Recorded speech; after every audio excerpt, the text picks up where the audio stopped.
2024년 5월 6일 월요일 우리에게 주시는 하나님의 말씀은 열왕기상 13장 25절에서 34절까지의 말씀입니다. 지나가는 사람들이 길에 버린 시체와 그 시체 곁에 선 사자를 보고 그 늙은 선지자가 사는 성읍에 가서 말한지라. 그 사람을 길에서 데리고 돌아간 선지자가 듣고 말하되 이는 여호와의 말씀을 어긴 하나님의 사람이로다. 여호와께서 그에게 하신 말씀과 같이 여호와께서 그를 사자에게 넘기심에 사자가 그를 찢어 죽였도다 하고 이에 그의 아들들에게 말하여 이르되 나를 위하여 나귀의 안장을 지으라. 그들이 안장을 지으매 그가 가서 본즉 그의 시체가 길에 버림받았고 나귀와 사자는 그 시체 곁에 서 있는데 사자가 시체를 먹지도 아니하였고 나귀를 찢지도 아니하였더라. 늙은 선지자가 하나님의 사람의 시체를 들어 나귀에 실어 가지고 돌아와 자기 성읍으로 들어가서 슬피 울며 장사하되 곧 그의 시체를 자기의 묘실에 두고 오라 내 형제여 하며 그를 위하여 슬피 우니라. 그 사람을 장사한 후에 그가 그 아들들에게 말하여 이르되 내가 죽거든 하나님의 사람을 장사한 묘실에 나를 장사하되 내 뼈를 그의 뼈 곁에 두라. 그가 여호와의 말씀으로 베델에 있는 제단을 향하고 또 사마리아 성읍들에 있는 모든 산당을 향하여 외쳐 말한 것이 반드시 이룰 것임이니라. 여로보암이 이 일 후에도 그의 악한 길에서 떠나 돌이키지 아니하고 다시 일반 백성을 산당의 제사장으로 삼되 누구든지 자원하면 그 사람을 산당의 제사장으로 삼았으므로 이 일이 여로보암 집에 죄가 되어 그 집이 땅 위에서 끊어져 멸망하게 되니라. 샬롬. 오늘도 주님이 주시는 평안이 우리와 함께 하시기를 주님의 이름으로 축복합니다. 오늘 본문 말씀을 살펴보기 전에 어제의 말씀을 보면 베델에 사는 한 늙은이와 하나님의 사람의 이야기가 나옵니다. 하나님의 사람은 여로보암을 만나 말씀을 전하고 그와 함께 먹지도 마시지도 말고 곧바로 다른 길로 돌아가라는 하나님의 명령을 받습니다. 모든 미션을 마치고 돌아오는 길에 상수리 나무 아래서 쉴 때에 베델의 늙은 선지자에게 그의 소식이 전해집니다. 늙은 선지자는 하나님의 사람을 뒤쫓아가 하나님의 말씀이 자신에게도 임하였다며 하나님의 사람을 속입니다. 그리고는 초대하여 하나님의 말씀을 불순종하게 하지요. 끝까지 단호하게 여로보암의 유혹은 이겨냈지만 하나님의 말씀으로 속이고자 하는 늙은 선지자의 말에는 이기지 못했습니다. 그 결과는 무시무시한 하나님의 심판이 기다리고 있습니다. 21절과 22절을 보시면 그가 유다에서부터 온 하나님의 사람을 향하여 외쳐 이르되 여호와의 말씀에 내가 여호와의 말씀을 어기며 내 하나님 여호와께서 내게 내리신 명령을 지키지 아니하고 돌아와서 여호와가 너더러 떡도 먹지 말고 물도 마시지 말라 하신 곳에서 떡을 먹고 물을 마셨으니 내 시체가 내 조상들의 묘실에 들어가지 못하리라 하셨느니라 하니라. 먹지도 마시지도 말고 다른 길로 돌아가라는 명령을 어긴 하나님의 사람에게 전해진 하나님의 말씀입니다. 늙은 선지자를 만나기 전까지만 해도 하나님의 명령을 온전히 순종하여 모든 것이 완벽하다고 보여졌지만 찰나의 순간을 이기지 못하자 그에게 하나님의 심판이 바로 임하게 된 것이지요. 이어서 24절을 보시면 하나님의 사람에게 내려진 최후의 모습이 나오는데 이에 그 사람이 가더니 사자가 길에서 그를 만나 물어 죽임에 그의 시체가 길에 버림받으니 나귀는 그 곁에 서 있고 사자도 그 시체 곁에 서 있더라. 그는 사자에게 물려 죽게 되었고 그의 시신은 길거리에 버려지게 됩니다. 이처럼 비참한 죽음이 또 있겠습니까? 물론 하나님의 말씀을 끝까지 지켜내지 못했던 하나님의 사람에게도 잘못이 없다고는 할 수 없습니다. 하지만 여기서 더 중요한 사실은 바로 사자의 행동이라 할 수 있습니다. 사자라는 동물을 생각하면 어떤 모습이 떠오르십니까? 용맹스럽고 포악하다 등 온순한 모습보다는 공격적인 모습이 더 강해 보입니다. 그래서 사자를 동물의 왕이라고 부르기도 하죠. 이런 사자의 모습을 구약 성경에서는 자주 보게 됩니다. 사람과 다른 동물을 위협하는 사자는 삼손이나 다윗 그리고 분하야와 맞닥뜨려 싸우기도 했습니다. 이처럼 공격성이 강한 사자가 하나님의 사람을 물어 죽이고 그와 함께 온 나귀를 가만히 두고 옆에 서 있다는 것은 기적과 같은 일이라고 말할 수 있습니다. 이 사자가 정말 훈련이 잘 되어 있거나 이미 많은 양식을 먹어서 배가 부른 상태이면 모를까 용맹스럽고 포악한 동물이 먹잇감을 앞에 두고 아무런 공격을 하지 않는다는 것은 말이 되지가 않습니다. 하나님께서는 이와 같이 말이 되지 않는 상황을 통해서 일하시는 분이라는 사실을 성경 여러 곳곳에서도 살펴볼 수도 있고 또 우리의 삶 속에서도 알 수가 있습니다. 하나님의 말씀을 순종하지 않았던 자에 대한 심판이기도 하지만 더 나아가 여로보암을 향한 심판의 메시지라 볼 수 있습니다. 사자가 먹잇감을 앞에 두고 아무런 반응을 하지 않는 기적과 같은 일을 통해 하나님의 일하심을 보여주고 전달하고자 하시는 것입니다. 사자라는 도구를 통해 하나님의 심판을 드러내고 있는 것이라 할 수 있습니다. 이 모습을 본 사람들은 성읍에 있는 늙은 선지자에게 소식을 전해줍니다. 이에 대한 선지자의 반응은 26절에 나옵니다. 그 사람을 길에서 데리고 돌아간 선지자가 듣고 말하되 이는 여호와의 말씀을 어긴 하나님의 사람이로다.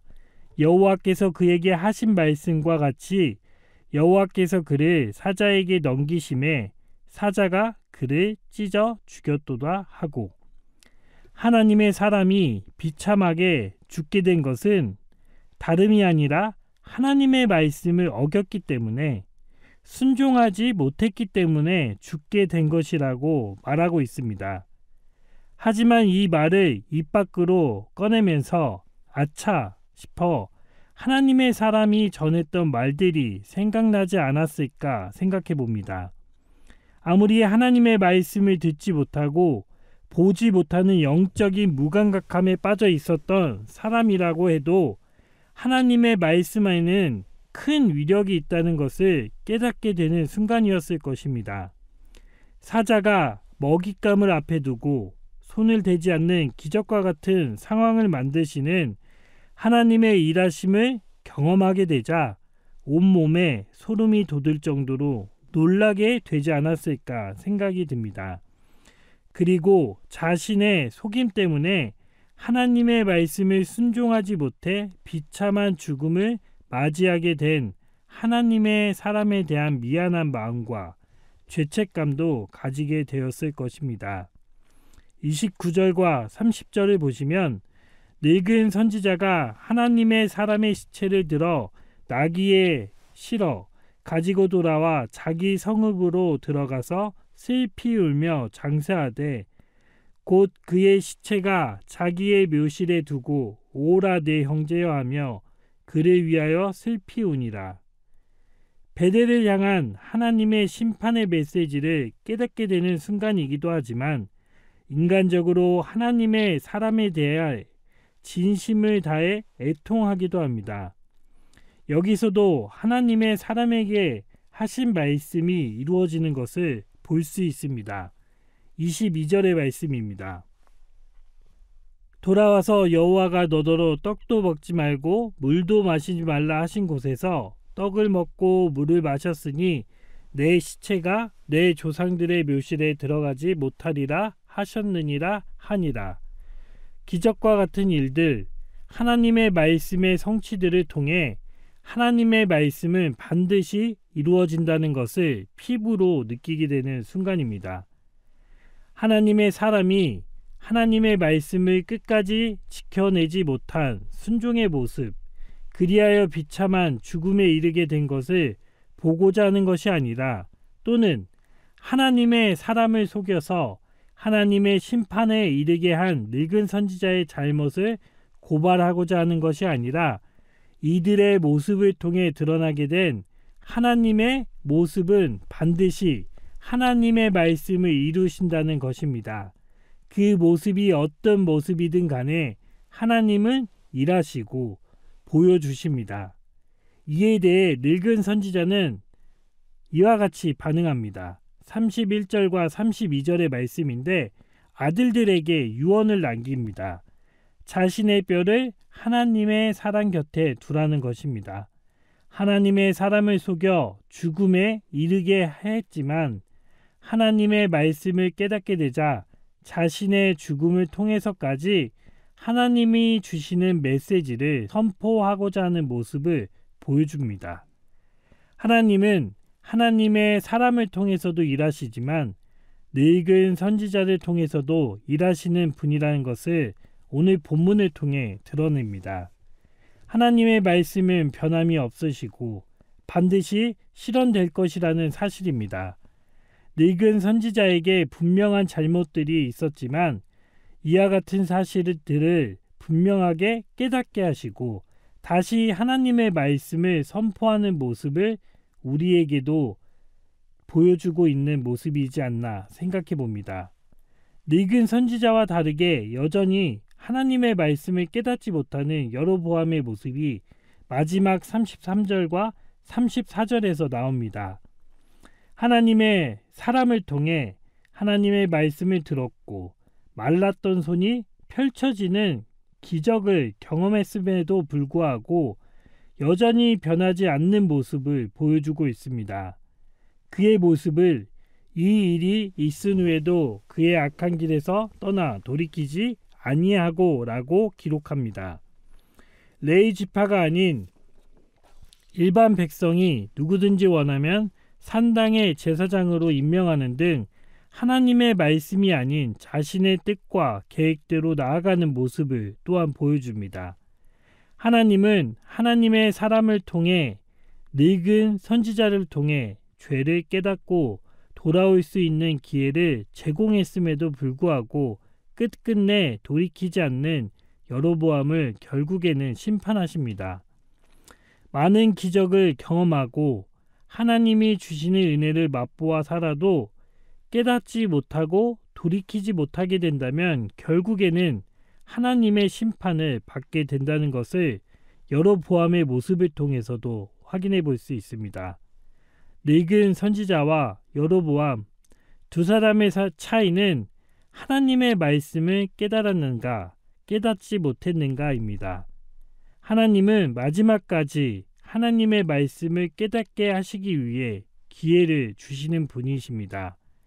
그 기회를 우리의 삶 속에서도 반드시 놓치지 말고 잡아서 하나님의 일하심을 경험하고 또 하나님의 말씀을 이루어 가시는 것들을 발견하고 바라는 저와 여러분이 되기를 주님의 이름으로 축복합니다. 함께 기도하겠습니다. 하나님, 우리의 삶 가운데 여전히 돌이키지 못한 죄가 무엇인지 다시금 돌아보는 하루가 되기를 소망합니다. 반드시 하나님의 말씀이 이루어진다는 것을 깨닫고 말씀 앞에 철저히 회개하고 순종하는 믿음을 허락하여 주옵소서. 또한 하나님의 말씀을 믿음으로 선포하고 삶으로 살아가는 자들로 세워 주옵소서. 모든 간구 예수 그리스도의 이름으로 기도드립니다. 아멘.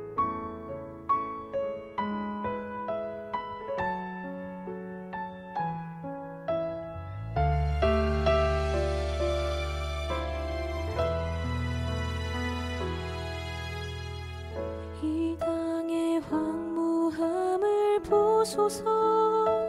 하늘의 하나님 긍휼을 베푸시는 주여, 우리의 죄악 용서하소서. 이 땅 고쳐주소서.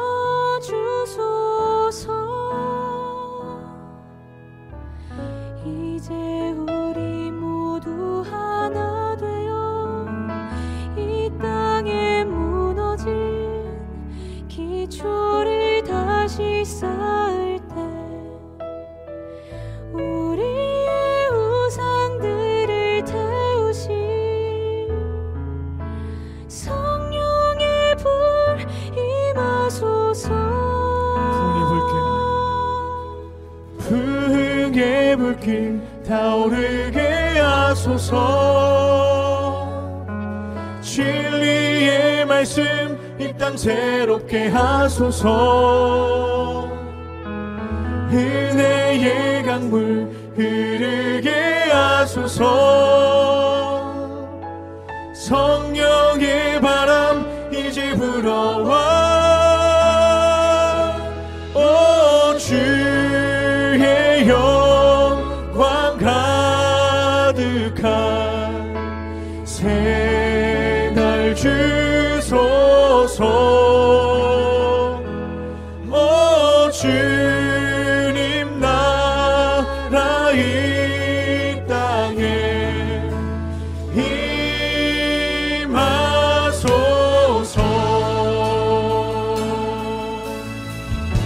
이 땅의 황무함을 보소서. 이 땅의 황무함을 보소서. 하늘의 하나님 긍휼을 베푸시는 주여, 우리의 죄악 용서하소서. 이 땅 고쳐 주소서. 이제 우리 모두 하나 되어 이 땅에 무너진 기초를 다시 쌓을 때, 우리의 우상들을 태우실 성령의 불 임하소서. 풍의 불길, 풍의 불길 타오르게 하소서. 진리의 말씀 이 땅 새롭게 하소서. 은혜의 강물 흐르게 하소서. 성령의 바람 이제 불어와. 오 주의 영광 가득한 새날 주소서. 오 주님 나라 이 땅에 임하소. 풍의 불길 타오르게 하소서.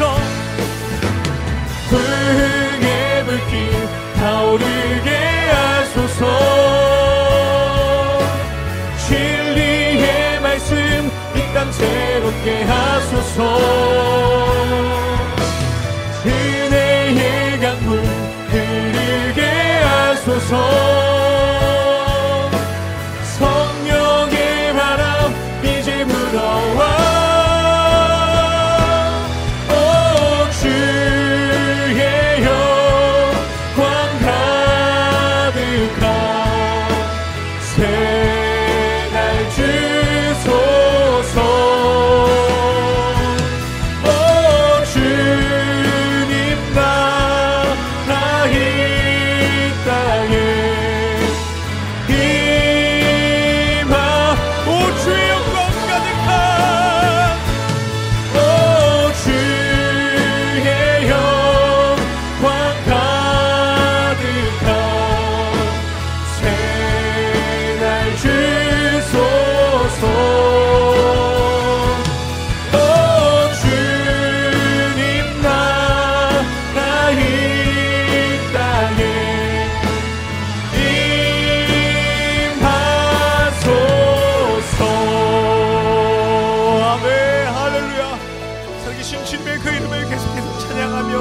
예배하며 나아갑니다.